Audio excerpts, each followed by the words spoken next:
बिस्मिल्लाहिर्रहमानिर्रहीम अस्सलाम वालेकुम व्यूवर्स, आप देख रहे हैं सोहेब बिन नूर यूट्यूब चैनल। आज की इनसाइड स्टोरी में मैं डिस्कस करूंगा कि army chief general Qamar Javed Bajwa ने अभी कैडेट्स की पासिंग आउट परेड से खिताब किया है और एक वाज़ेह पैगाम सबको दिया है। वो पैगाम क्या था और किन किन उमूर पर बात की, और इससे पहले वजीर आजम इमरान खान ने भी कुछ इसी तरह की बातें दोहराई और एक वाज़ेह पैगाम अपोजिशन को भी दिया है। उसकी तमाम तफसीलात में मैं जाऊंगा, लेकिन उससे पहले मैं आपसे रिक्वेस्ट करूंगा कि आप वीडियो को लाइक करें, शेयर करें। जिन्होंने अभी तक चैनल को सब्सक्राइब नहीं किया वो चैनल को सब्सक्राइब करें, बेल आइकन प्रेस करके ऑल पे क्लिक करें ताकि आने वाली हर नई वीडियो का नोटिफिकेशन आपको वक्त पे मिल सके। तो viewers, army chief general Qamar Javed Bajwa ने बयान दिया है और उनका यह कहना है कि जो लोग ये कहते हैं कि कुछ नहीं हो सकता, तो बहुत कुछ होगा और हम मंजिल के बहुत करीब पहुंच चुके हैं। और उन्होंने ये बात की है कि हमें एक बहुत बड़ी जिम्मेदारी यहाँ पर सौंपी गई है और हम उस जिम्मेदारी को ऐसा तरीके से निभा भी रहे हैं। उनका यह भी कहना था कि पाकिस्तान की फौज इस वक्त किन किन महाजों पर सरगर्म रही है, वो कोविड-19 के महाज हों, वो लोकस्ट यानी टिड्डी दल के खात्मे के हवाले से बात हो, सैलाब की सूरत हाल हो, कोई भी आफत आती है फौज को सबसे पहले बुलाया जाता है। उसके बावजूद जो तनकीद का निशाना बना रहे हैं, सिर्फ तामीरी तनकीद करें, वो तनकीद करें कि जिसका फायदा हो मुल्क को, तनकीद बराए तनकीद मत करें। और उनका यह भी कहना था कि इस वक्त पूरी की पूरी दुनिया, खासतौर पे भारत पाकिस्तान के खिलाफ हाइब्रिड वॉर कर रहा है और ये हम पर हर वक्त मुसल्लत है। वो हमारे मीडिया हाउसेस के जरिए हो, वो सोशल मीडिया के जरिए हो, वेब पेजेस के जरिए हो, वो हर तरह से हम पे मुसल्लत कर दी गई है। एक मैसेज जो है वो छोड़ दिया जाता है हमारी सोशल मीडिया पे और उसके बाद उसे ऐसा शेयर किया जाता है कि आप सोच भी नहीं सकते। उनके आलाकार बदकिस्मती से यहाँ की सियासी जमातें बन चुकी हैं और अभी रिसेंटली नवाज शरीफ साहब, उनकी भी मुलाकात हुई है एक इंग्लैंड में ही भारत की एक बहुत बड़ी शख्सियत से, नाम लूंगा यहाँ पे, सज्जन जिंदल, जो कि भारत से बारहा उनके घर भी आते रहे हैं, क्याम पजीर होते रहे हैं, मरी में उनके साथ बगैर वीजों के खुफिया मुलाकातें भी करते रहे हैं। तो उनके साथ जो अपने इंटरेस्ट है नवाज शरीफ वो तो शेयर कर देते हैं, लेकिन पाकिस्तान, उसका इंटरेस्ट कोई नहीं है। यानी हमारी जाती करप्शन बचे, हमारी जाती दौलत बचे और खुदा न खास्ता पाकिस्तान को जो मर्जी हशर हो, हमें उससे कोई सरोकार नहीं है। इनकी अपनी औलादें बाहर हैं और इधर यहां बड़े मजे से अपनी बेटी को कह रहे होते हैं सीना तान के चलना। किस मुंह से कह रहे हैं? कौन सा गैरतमंद बाप अपनी बेटी को कहता है कि भाई तुम सबसे लड़ो और मैं पीछे छुप के बैठा रहूंगा या मेरे बेटे पीछे छुप के बैठे रहेंगे? ये तो हमारे मशरकी इकदार भी नहीं है, ये तो हमारी रवायत भी नहीं है, ये तो हमारा रहन सहन ही नहीं है। हमेशा हमने देखा भाई बहनों की खातिर कुर्बानियां देते आए हैं, बाप बेटियों की खातिर कुर्बानियां देते आए हैं, लेकिन ये खानदान का सिस्टम ही कुछ हो रहा है। यहाँ पर अल्लाह माफ करके बेटियों को आगे कर दिया गया है, भाई आप ही सब कुछ हो, हम लोग तो बाहर छुप करके बैठे हुए हैं और बीमारी का बहाना करके और अपनी दौलत बचा के बैठे हुए हैं। और फिर आम आवाम को क्या कह रहे हैं, भाई बाहर निकलो। यानी अपने बेटों को नहीं, आम आवाम के बच्चों को, वो लाठियां खाए, वो गोलियां खाए, वो शेलिंग बर्दाश्त करे, वो लाठी चार्ज उन पर हो, वो जेलों में जाएं, वो बंद हो, वो तमाम चीजें बर्दाश्त करें, लेकिन मियां मोहम्मद नवाज शरीफ साहब बर्दाश्त नहीं करेंगे, उनके बच्चे बर्दाश्त नहीं करेंगे। तो ये जो हाइब्रिड वॉर इनके जरिए हम पे मुसल्लत कर दी गई और हर वक्त ये क्या नाम है, जो इन्होंने पिछले दिनों एक शोशा छोड़ा बहुत बड़ा टोमाहॉक मिसाइल का, कि वो तो मुझे मिला था और वो तो बलोचिस्तान से हमने उठाया और वहां पर पहुंचाया, उसके बाद पाकिस्तान ने क्रूज मिसाइल बनाया। अजीबो गरीबी इनकी दास्तानें हैं। इस पर मैं तफसीली एक प्रोग्राम करूंगा और मेरे पास काफी इस हवाले से मवाद भी है, वो इंशाल्लाह फिर मैं आपसे डिस्कस करूंगा। लेकिन ओवरऑल अगर पाकिस्तान की सिचुएशन देखें, अभी पिछले दिनों वज़ीर आज़म इमरान खान ने भी इंसाफ वकला लाइट फोरम से खिताब करते हुए यही बात की है कि इस वक्त हमारी जो अव्वलीन तरजीह है वो मुश्किलात को कम करना है। मैं खुद समझता हूँ महंगाई बहुत ज्यादा बढ़ गई है और वो हद से ज्यादा बढ़ गई है। मैं यही कहूंगा कि यहाँ पे जिसका दौर लगा रहा है, चीनी माफिया हो, सब्जी माफिया हो, गोश्त माफिया हो, पोल्ट्री माफिया हो, तमाम ने अपने जो इस वक्त जिसे कहते हैं छोरे और टोके वो तेज किए हुए हैं। तो वजीर आजम इमरान खान को भी इस बात का इदराक है, लेकिन वजीर आजम इमरान खान को मैं ये कहना चाहता हूँ कि यहाँ पे आपकी जिम्मेदारी बनती है, किसी और की नहीं। पुलिस आपके अंडर है, इदारे आपके अंडर हैं, तमाम जितनी भी एजेंसीज हैं वो आपके अंडर हैं, तो आप क्यों नहीं ऐसे कार्टल्स का खात्मा कर पा रहे? तो वजीर आजम इमरान खान को इस चीज का भी नोटिस लेना चाहिए। और ओवरऑल अगर हम बात करें तो वजीर आजम इमरान खान ने भी ऐसी बातें कही हैं। उनका यही कहना था कि कायद आजम और इल्लामा इकबाल के अफकार पे हमें चलना है और उन्होंने जिस तरह से पाकिस्तान के हवाले से बातें की थी, सोचा था, वैसे ही होना चाहिए था। उनका यह भी कहना था कि मैं एनआरओ नहीं दूंगा और ये तमाम अपोजिशन बाहर आके या मीडिया के प्रोग्राम्स में बैठ के बड़े मजे से कहती है हमने तो एनआरओ मांगा नहीं। एनआरओ किसने मांगा है? सोशल मीडिया पे तमाम बातें करते हैं, लेकिन अंदर मीटिंग्स में इनकी क्या बात होती है? एनआरओ दो, एनआरओ दो, एनआरओ दो। यानी इनकी मुनाफकत इन तमाम लोगों की, उनमें तमाम अपोजिशन जमातें शामिल हैं, एक ही मुनाफकत है इनकी, अपना पैसा बचाओ, अपनी लूटमार बचाओ, तो हम हुकूमत के साथ हैं। वजीर आजम ने कहा है कि फैटफ तक के मामले पे इन्होंने हुकूमत को ब्लैकमेल किया है। नैब की टोटल 38 शिकें हैं, नैब के 38 शिकों में से 34 शिकों पे तरामीम करने का कहा था। और वो तरामीम क्या थी?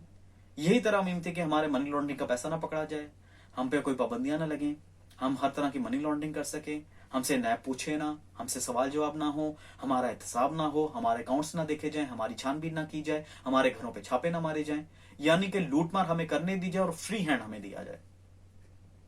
तो बात वजीर आजम की यह भी ठीक थी और मैं भी इस बात पे एग्री हूं कि छोटे चोरों का फिर इसमें क्या है। जो मोबाइल चोरी करता है, जो 2-3 लाख किसी का चोरी कर लेता है, घरों में डकैतियां कर लेते हैं, तो उनका क्या कसूर है।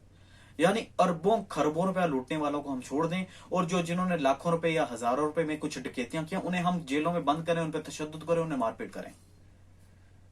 और ये इस हद तक गिर चुके हैं कि अब ये कौमी सलामती तक कॉम्प्रोमाइज करने के लिए तैयार है।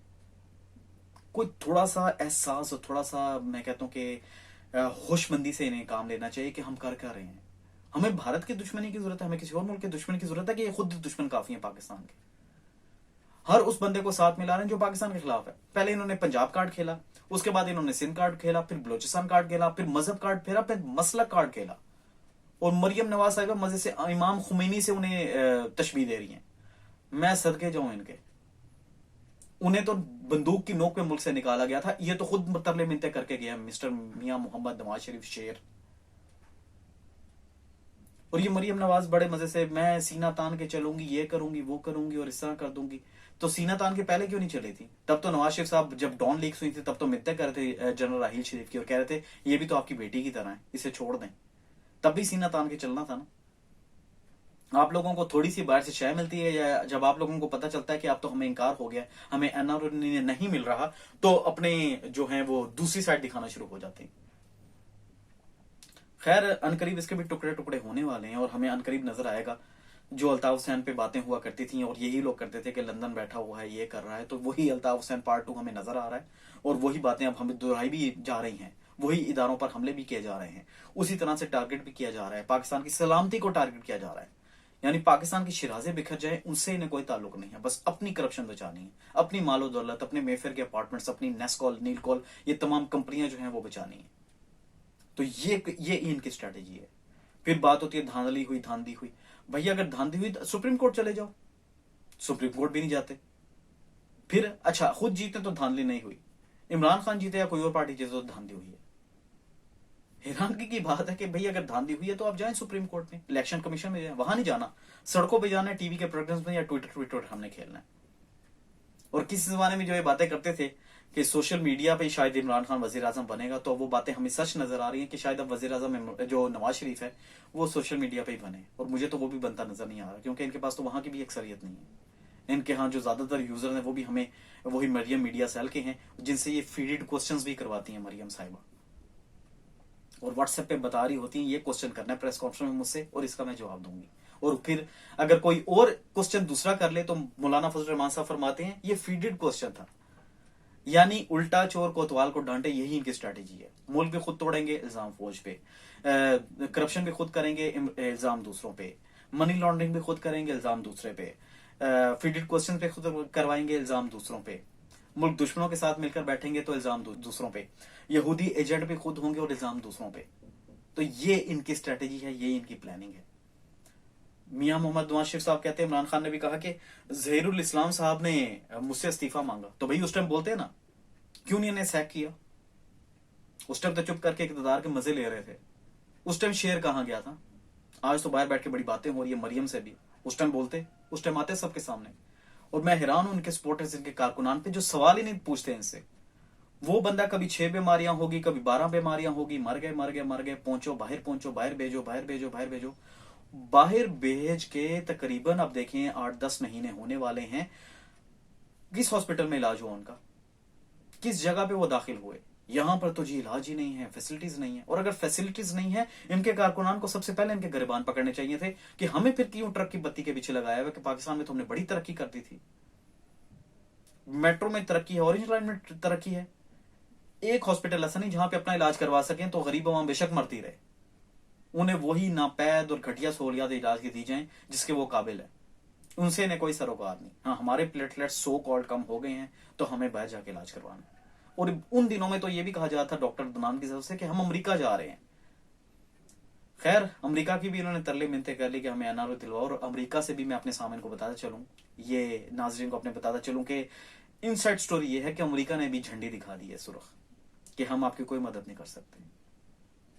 तो जिनके लिए ये इतना कुछ कर रहे हैं, भारत की ईमा पे ये कुछ कर रहे हैं, तो अब इन्हें समझ आना चाहिए कि बहुत बड़ी गलती कर चुके हैं। फौज को तनकीद का निशाना बना के, ये इदारों को तनकीद का निशाना बना के कामयाबी हासिल नहीं करेंगे। यही आर्मी चीफ का पैगाम था, यही इमरान खान का पैगाम था। और इस दफा इमरान खान ने यह बात भी की कि कोई वीआईपी जेल नहीं होगी, वही जेल होगी जिसमें आम कैदी होते हैं।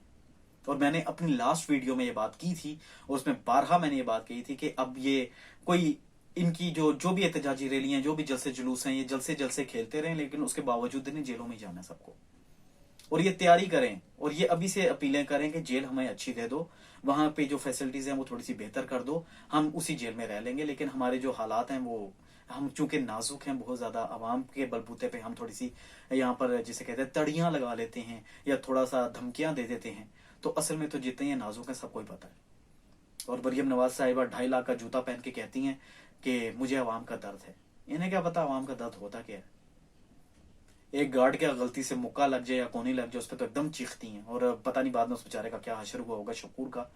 तो उस टाइम तो इन्हें जरा नजर नहीं आया कि भाई वो आपको प्रोटेक्ट करने के लिए क्या कर रहा था, और गलती से अगर उसका लग गया तो उस पर भी शकूर ने मारा है मुझे। खैर, अभी आपको मार का पता नहीं है। और पाकिस्तान में ऐसा होता भी नहीं है कि जो बेटियां हैं उनकी इज्जत ना की जाए, सब इज्जत करते हैं। लेकिन अगर पाकिस्तान की सालमियत के खिलाफ या हमारे इदारों के खिलाफ कोई भी बात करेगा तो उसे कोई भी बख्शेगा नहीं। और जो नफरत के बीज बो रहे हैं अपने कारकुनान में, जो कि खुद तो इनके लिए बाहर नहीं निकलते। नवाज शरीफ इधर से ही होकर गया था एयरपोर्ट, कितने लोग निकले बाहर। इधर से ही उसे लेके आए थे अडियाला जेल, कितने लोग निकले बाहर। जेलों में जाके तो हर कोई मुलाकात कर ही लेता है। तो ये सब वही लोग हैं जो सोशल मीडिया पर बैठ के भड़के मार सकते हैं और कुछ कर ही नहीं सकते। तो खैर व्यूवर्स, मैं आप तमाम से ये अपील करना चाहूंगा कि हाइब्रिड वॉर ही ये है कि अपने फौज को मलायन करो, इदारों को मलायन करो, बिल्कुल वैसे ही जैसे मैंने पहले भी अर्ज किया है कि शाम में हुआ, इराक में हुआ, लीबिया में हुआ। उनकी फौज को पहले टारगेट किया गया, उनका बजट कम किया गया, उन्हें डीमोरलाइज किया गया, और उसके बाद हमने देखा कि तबाही मचा दी। वही हरबा यहाँ पे इस्तेमाल किया जा रहा है। तो खुदारा अपनी फौज की ताकत बने, उनके बाजू बने, अपने इदारों को सपोर्ट करें, हुकूमत पे तनकीद करें, लेकिन बेजा नहीं। तनकीद बराए तनकीद नहीं, तामीरी तनकीद। महंगाई बहुत ज्यादा है, इमरान खान को कंट्रोल करना चाहिए। इसके लिए इमरान खान को इफेक्टिव मेजर्स लेने चाहिए इमरजेंसी बेसिस पे। इदारे तमाम इमरान खान के अंडर हैं, तमाम एजेंसीज इमरान खान के अंडर हैं, पुलिस इमरान खान के अंडर है, मजिस्ट्रेट इमरान खान के अंदर है, डीसीज इमरान खान के अंडर है, वुजरा इमरान खान के अंडर है, ब्यूरोक्रेसी इमरान खान के अंडर है। तो उनका यूटिलाइजेशन भी होना चाहिए। आपको पता है तमाम फाइल्स आपके पास मौजूद हैं कि कौन कौन से कार्टल्स कहां से किस किस तरह से मनी लॉन्ड्रिंग करते हैं, किस किस तरह से पहले एक्सपोर्ट करते हैं, फिर बाद में इंपोर्ट करवाते हैं महंगी चीजें। तो आपको ये बात अभी तक क्यों समझ नहीं आ रही? अगर आपके ही इर्द गिर्द वो लोग हैं तो उन्हें ही पकड़ के अंदर डालें। 2-3 बंदे सिर्फ इबरत का निशान बन गए तो पूरा का पूरा पाकिस्तान ठीक हो जाएगा। तो ये रियासत मदीना का जो आप एक कॉन्सेप्ट लेके चलते हैं, रियासत मदीना ये नहीं है कि आप अपनों को बख्श दें, अपनों को बाहर जाने दें और दूसरों पर तनकीद करें। रियासत मदीना ये थी कि आप सल्लल्लाहु अलैहि वसल्लम ने फरमाया कि मोहम्मद सल्लल्लाहु अलैहि वसल्लम की बेटी फातिमा भी अगर चोरी करती तो उसका भी हाथ काट दिया जाता। ये रियासत मदीना थी। कुरैश की जो हाई प्रोफाइल खातून थी उसके भी हाथ काटने का हुक्म दिया गया था, छोड़ा नहीं था। तो ये नहीं कि यहाँ से जहांगीर तरीन बाहर चला जाए, बाकी और कोई ABCD बाहर चला जाए, अपनी पार्टी का या अपना जिससे ताल्लुक हो वो तो ठीक है, लेकिन नवाज शरीफ या इसके अलावा दीगर लोग जाएं तो उन पे सजा होनी चाहिए, उन पे कड़ी तनकीद होनी चाहिए। बिल्कुल भी नहीं, कानून सबके लिए बराबर हो। और इस कानून को भी अब खत्म होना चाहिए, अशराफिया के लिए और गुरबा के लिए। और बड़ा बंदा अरबों की करप्शन करे, प्ली बार्गेन करे, कुछ परसेंटेज दे और बाहर चला जाए, ये क्या बात हुई हाजी नमाजी बन के। लेकिन आम बंदा जिसने 12-13 हजार 25-30 हजार का मोबाइल चोरी किया है, वो अंदर ही रगड़ते रहो, उसे मारते रहो, पीटते रहो, जब तक एक मोबाइल का वो 10 मोबाइलों का पैसा नहीं दे देगा तब तक वो छूटेगा नहीं। तो अब इस डुअल स्टैंडर्ड को भी खत्म होना चाहिए। प्ली बार्गेन सिर्फ बड़े लोगों के लिए है, आम बंदे को भी जिसने फिर 30 हजार का मोबाइल लिया उसे आप 5 हजार रुपया ले उसे छोड़ दें। उस बेचारे को कचहरियों और अदालतों के चक्कर क्यों लगवाते हैं, वो वकीलों की फीसें क्यों पे करे। तो ये कम से कम सोचना चाहिए खुद भी, हमारी हुकूमत को भी और हमारे दीगर जो नैब हैं और बाकी इदारे हैं इनको भी। तो व्यूवर्स, ये थी आज की इनसाइड स्टोरी। और आप तमाम से मैं फिर एंड में यही अपील करूंगा कि ताकत बने पाकिस्तान की, और पाकिस्तान के उन लोगों के, स्पेशली उन अनासर के खिलाफ जो इस मुल्क को तोड़ने की बात करते हैं, इदारों के खिलाफ बकवास करते हैं और फौज के खिलाफ जो है जहर उगलते हैं। अपना बहुत बहुत ख्याल रखिएगा। अल्लाह हाफिज, फी अमान अल्लाह। नाजरीन, वीडियो को लाइक करें, शेयर करें, चैनल को सब्सक्राइब करें और बेल आइकन का बटन ज़रूर दबाएं।